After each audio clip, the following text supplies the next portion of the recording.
নমস্কার বন্ধুরা, আগামীকাল পড়ছে লোকনাথ বাবার তিরোধান দিবস। সেই উপলক্ষে পালিত হবে ঘরে ঘরেই পুজো। খুবই সোজা পদ্ধতিতে বাবা লোকনাথের পূজা পদ্ধতি আপনাদের সাথে শেয়ার করছি। লোকনাথ বাবার পূজার উপকরণে লাগবে ফুল, তুলসী পাতা, ধূপ, দীপ, চন্দন, ফল, মিষ্টি, গঙ্গা জল এবং নিরামিষ ভোগ। ফুলের মধ্যে বাবার প্রিয় সবথেকে বস্তু হলো সাদা ফুল। ফলের মধ্যে প্রিয় বস্তু হলো তালশাঁস। এছাড়াও সাদা মিষ্টি, সাদা সন্দেশ আপনারা নিবেদন করতে পারেন। নিরামিষ ভোগের মধ্যে খিচুড়ি, পায়েস, ফল ইত্যাদি রাখা হয়। গঙ্গাজল ছিটিয়ে পরিষ্কার করে নিন স্নান, প্রদীপ এবং ধূপ জ্বালিয়ে নিন, ধ্যান এবং প্রণামে বসুন। চোখ বন্ধ করে বাবা লোকনাথকে স্মরণ করুন এবং বলুন, জয় বাবা লোকনাথ, তুমি সকল বিপদ থেকে রক্ষা করো। লোকনাথ বাবার জপের মন্ত্র হলো ওম লোকনাথায় নমঃ। এটি 108 বার জপ করা হয়। বাবা লোকনাথের চরণে ফুল নিবেদন করুন, ফল, মিষ্টি, নিরামিষ ভোগ নিবেদন করুন, কিছুক্ষণ ভক্তি ভরে প্রার্থনা করুন। ধূপ দীপ জ্বালিয়ে আরতি করুন এবং জয় বাবা লোকনাথ, জয় বাবা লোকনাথ নাম সংকীর্তন করুন। জয় বাবা লোকনাথ, জয় ব্রহ্ম লোকনাথ, জয় শিব লোকনাথ, জয় গুরু লোকনাথ। এই মন্ত্র উচ্চারণের মধ্য দিয়েই সমস্ত বিপদ কেটে যায়, কারণ তিনিই শিব, তিনিই কালী, আবার তিনিই নারায়ণেরই অংশ। লোকনাথ ব্রহ্মচারী মহাদেবের একনিষ্ঠ সাধকের তিরোধান দিবস পড়েছে 19শে জ্যৈষ্ঠ। ইংরেজিতে পালিত হবে 3রা জুন বুধবার। এই দিনেই বাবা লোকনাথ চিরকালের জন্য শায়িত হয়েছিলেন। বিশ্বাস করা হয় যে এই দিনে বাবা লোকনাথের পূজা নিষ্ঠাভাবে করলে জীবন সুখ সমৃদ্ধিতে ভরে যায়। বাবা লোকনাথের সবথেকে প্রিয় ফুল সাদা ফুল, এছাড়াও নীল শাপলা ফুলকেও শ্রেষ্ঠ হিসাবে ধরা হয়। সাথে বেলপাতা অবশ্যই নিবেদন করতে হয়। ভোগ হিসাবে সাদা মিছরি অথবা তাল মিছরি আপনারা অবশ্যই রাখতে পারেন। ফলের মধ্যে সবথেকে প্রিয় খাবার হচ্ছে তালশাঁস এবং কালো জাম। এছাড়াও মৌসুমি ফল আম, জাম, কাঁঠাল ইত্যাদি নিবেদন করতে পারেন। লিচু, কলা, আপেল, নারকেলও নিবেদন করতে পারেন। বলা হয় জিলাপি বা আমৃতি বাবা লোকনাথের অত্যন্ত প্রিয় খাবার।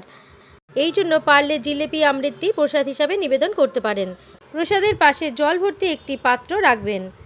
সেটি ঘটেও হতে পারে অথবা গ্লাসেও হতে পারে। পঞ্জিকা মতে শুভ সময় থাকছে সকাল 7টা 38 থেকে সকাল 11টা 13 মিনিটের মধ্যে। এই সময়ের মধ্যে পূজা সম্ভব না হয়ে উঠলে দ্বিতীয় সময় পূজা করতে পারেন, দুপুর 1টা 54 থেকে 5টা 29 মিনিটের মধ্যে। এই দুটি সময়ের যে কোনো একটি সময়ের মধ্যে আপনারা পুজো সম্পন্ন করে নেবেন। অমৃত যোগের আরও দুটি শুভ সময় পঞ্জিকায় দেখা যাচ্ছে, সেটি হলো রাত্রি 9টা 54 মিনিট থেকে 12টা 1 মিনিটের মধ্যে, এবং সাথে থাকছে 12টা 1 মিনিট থেকে রাত্রি 1টা 25 মিনিটের মধ্যে একটি অমৃত যোগ।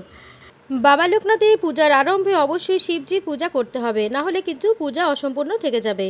মহাদেবের পূজার জন্য ওম নমঃ শিবায় 3বার জপ করে আপনারা জল দিয়ে অভিষেক করবেন। মহাদেবের প্রিয় ফুল নীলকণ্ঠ, আকন্দ, সাদা ফুল এবং বেলপাতা আপনারা মহাদেবের মাথায় অর্পণ করবেন, অথবা এগুলোর যে কোনো একটি বা দুটি বস্তু আপনারা অর্পণ করতে পারেন। এতে গন্ধপুষ্পে ওম নমঃ শিবায় নমঃ নাম জপ করে বেলপাতা অর্পণ করবেন।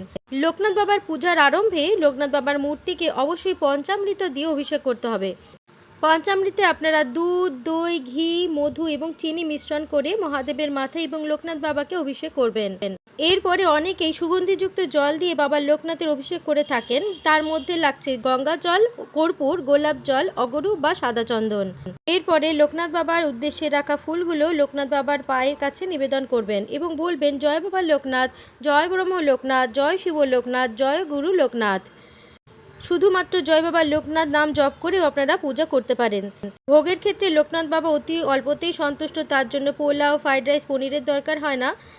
ভাত, ডাল, চচ্চড়ি এবং মিষ্টান্নতেও লোকনাথ বাবা অত্যন্ত খুশি হন। সমস্ত ভোগ আপনারা পূজার পরে নিজেরাই গ্রহণ করতে পারেন। সব শেষে অবশ্যই ধূপ দীপ দিয়ে আরতি করবেন এবং নিজের মনের ইচ্ছা ঠাকুরের কাছে বলবেন। এইভাবে খুব সহজ পদ্ধতিতেই আপনারা লোকনাথ বাবার পুজো নিজের ঘরে করতে পারেন। লোকনাথ বাবার তিরোধান দিবসের এই পুজো করার জন্য আগের দিন নিরামিষ গ্রহণ করতে হবে এবং পুজোর দিনও নিরামিষ আহার গ্রহণ করতে হবে। এই দিন ঝগড়া বিবাদ, কটু কথা বলা, মিথ্যা কথা বলা থেকে বিরত থাকবেন। আশা করি ভিডিওটি আপনাদের ভালো লাগলো। ভিডিওটি হেল্পফুল হলে অবশ্যই পাশে থাকবেন। নিজেদের কিছু বলার থাকলে কমেন্ট বক্সে অবশ্যই কমেন্ট করে জানাবেন। বাবার উক্তিটি কোনোদিনই আমরা ভুলতে পারি না, রণে বনে জলে জঙ্গলে যেখানেই বিপদে পড়িবে আমায় স্মরণ করিও, আমি রক্ষা করিব। জয় বাবা লোকনাথ, জয় লোকনাথ ব্রহ্মচারী।